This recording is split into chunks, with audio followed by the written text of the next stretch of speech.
ना द्वय विग्रह संयोगात राम नाम इति खिला। जब ये दोनों साथ में आते हैं तो क्या नाम बनता है? राम। बोलो श्री रामचंद्र की जय। लेकिन ये वाले राम कौन से? कृष्ण। तो लोग पूछते ना प्रभुपाद जी को, बोलते प्रभुपाद जी हरे कृष्ण महामंत्र में राम कौन है? परशुराम कि बलराम? लेकिन एक मंत्र के एक ही इष्ट होते हैं, है ना? तो ऐसा पहले कृष्ण और फिर तो है जो है अयोध्यावासी राम भी है, पूर्ण पुरुषोत्तम राम। लेकिन यहाँ पे जो श्रीमती राधा रानी को आनंद दे वो राधा रमण, उनको ये जो है राम जो है नाम उनको दर्शाता है। तो इसके लिए हरे कृष्णा कृष्णा कृष्णा हरे हरे, हरे राम राम राम हरे। तो इसमें हमारे इष्ट कौन है? भगवान श्री कृष्ण की जय। तो श्री कृष्ण भगवान को जो है वो दर्शाता है। तो एक मंत्र में ये इष्ट है। तो राधा का अर्थ है आराध्यति कृष्णा अनय इति Radha. One who devoutly worships is Radha. जो भगवान श्री कृष्ण की बिना और किसी सोच समझ के, बिना और किसी एकदम फोकस वन पॉइंटेड डिवोशन के साथ उनकी आराधना करे, वो है श्रीमती राधा रानी की जय। तो that's the meaning of the name of Shrimati Radha Rani. तो इस प्रकार जो है श्रीमती राधा रानी भगवान कृष्ण को बहुत प्रिय, आनंद देने वाली, इसलिए उनका नाम, उनकी सेवा बहुत ही महत्वपूर्ण। तो ये हमारे भक्ति पुरुषोत्तम महाराज ने बड़ी अच्छी पुस्तक लिखी है। इससे मैं आपको कुछ जो है स्टोरीज जो है उन्होंने इसमें कंपाइल की हैं श्रीमती राधा रानी के विषय में।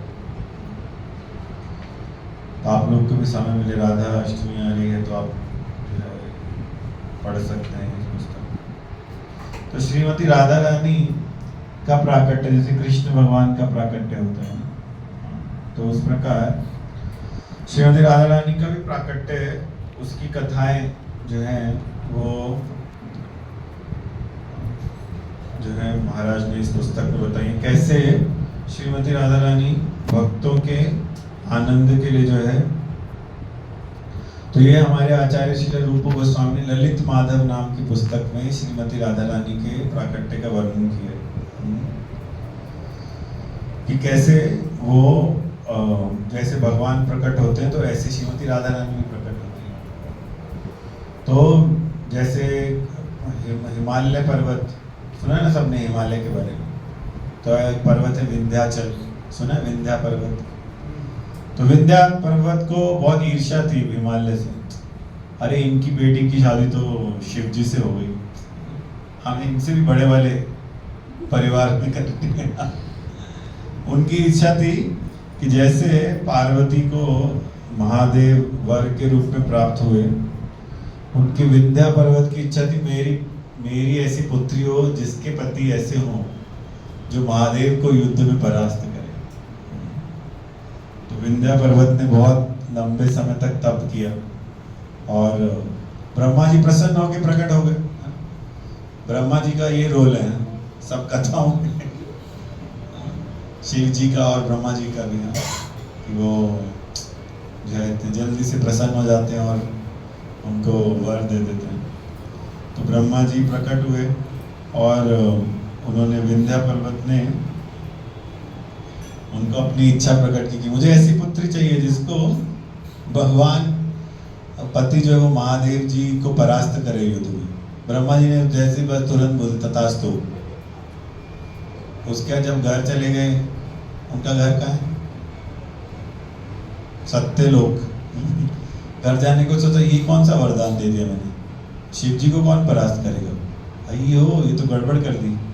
वो तो एक ही है पूर्ण पुरुषोत्तम भगवान श्री कृष्ण, और वो उनके उनकी पत्नी तो एक ही हो सकती है, श्रीमती राधा रानी। तो अभी इसको राधा रानी की तो ऑलरेडी माता पिता है, कीर्तिदा और वृषभानु, अभी इनको कैसे दे दूं? तो ब्रह्मा जी ने इनको तो तप का फल दिया, लेकिन अभी ब्रह्मा जी को तप करना पड़ा। अभी ब्रह्मा जी ने तपस्या शुरू की। ब्रह्मा जी ने किसको प्रसन्न करने के लिए तप किया? श्रीमती राधा रानी को। श्रीमती राधा रानी की जय। और राधा रानी प्रकट हुई और उनको बोला, मैंने गलती से एक वरदान दे दिया है विंध्या पर्वत को, उसको ऐसी पुत्री प्राप्त हो जो महादेव, जिसके पति महादेव को युद्ध में परास्त करे। तो राधा रानी जो है प्रसन्न हुई, उन्होंने उनको बोला कि आपकी इच्छा जो है पूरी होगी। तो राधा रानी की इच्छा से योग माया देवी ने 2 बालिका, राधा रानी और चंद्रावली, उनको विंध्या पर्वत की पुत्री के गर्भ में स्थानांतरित किया। हरे कृष्ण। तो जिसके फल पूर्वक विंध्या पर्वत को जो है 2 पुत्रियां प्राप्त हुई, श्रीमती राधा रानी और चंद्रावली की। और यहाँ पर दूसरी तरफ भगवान कृष्ण भी प्रकट हो गए। कृष्ण प्रकट हुए और उनको वसुदेव जी जो है लेके गए। कहाँ लेके गए?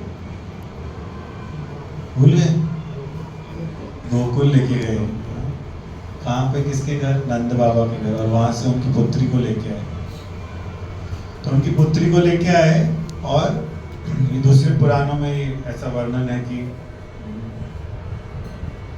जब उस बालिका को कंस ने जो है पटका, तो वो कंस के हाथ से छूटकर जो उसने यो देवी का रूप ले लिया और बोला कि कंस, तू पिछले जन्म में काल नेमी था और भगवान ने तेरा वध किया था पिछले जन्म में, तो अभी फिर से तुम प्रकट हुए। तुमको ये भी जानना है कि अभी जैसे आज भगवान प्रकट हुए, कल 8 महाशक्तियां इस जगत में प्रकट होने वाली, जो मुझसे भी विशेष होंगी, और उनके नाम होंगे राधा, चंद्रावली, ललिता, विशाखा, पद्मा, शैव्य, श्यामला और भद्रा।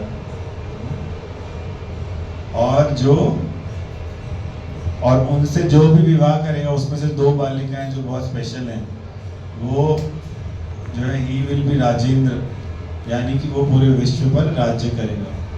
तो कंस ने पूतना को बुलाया और ऑर्डर दिया कि जाओ पिछले जो है 10 दिन में जितने भी बालक पैदा हुए हैं जो मेल हैं, उन सबको मार दो, और जितनी बालिकाएं प्रकट हुई हैं उन सबको उठा के ले आओ। तो इसलिए पूतना जो है सब जो है मेल चाइल्ड उनको मार रही थी और लड़कियों को उठा के ला रही थी। तो कंस क्या करेगा? अच्छा, उन लड़कियों से, बालिकाओं से विवाह मैं करूँगा। तो पूतना को इस प्रकार ढूंढते ढूंढते राधा रानी और चंद्रावली जो है मिल गई। विंध्या पर्वत ने उनके लिए संस्कार आयोजित कराया था, जहाँ पे यज्ञ, हवन इत्यादि हो रहा था। तो पूतना ने दोनों बालिकाओं को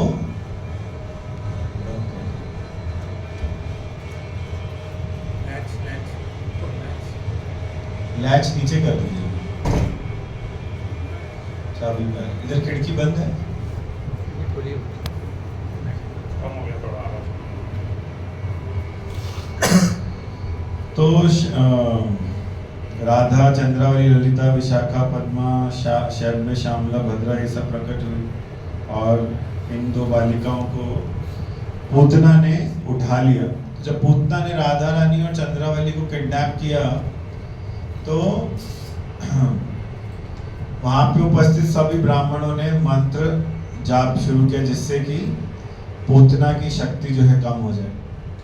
तो पूतना बालिकाओं को लेके उड़ने लगी, लेकिन अभी उसकी शक्ति कम होती जा रही थी, तो एक बालिका को उसने छोड़ दिया।